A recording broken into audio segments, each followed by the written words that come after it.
Absolutely. You know, anytime there's woods, there's animals and there's wild edible plants. I see all kinds of edible things. First, there's fish.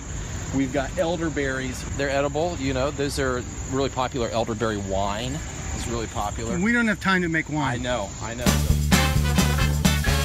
Of all the wild edibles I see here, those ducks are at the top of the menu. And there's actually a really creative way to get them without any kind of a weapon. So you take a bunch of like these big ferns, this vegetation, and you literally tie them around your neck so that your entire head is covered like a bush.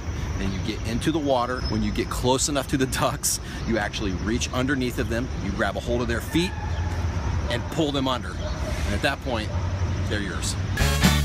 I love squirrels. Squirrel's an incredible survival meal. What's the best way to cook squirrel? I crock pot my squirrel. You know, I slow cook them all afternoon with some root vegetables. It makes a really hearty stew. Yeah, you know, you see all this garbage, but in a survival scenario, sometimes one man's trash is truly another man's treasure. There's all kinds of plastic bottles down here.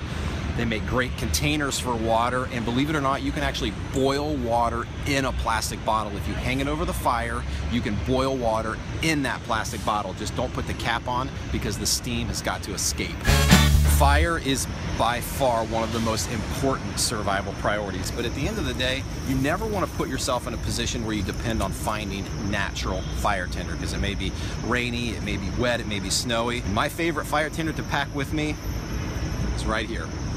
Handy dandy tampon. They're packed in waterproof packing, and they will light up with just a spark from even a broken lighter, which I'm sure you can also find in Central Park.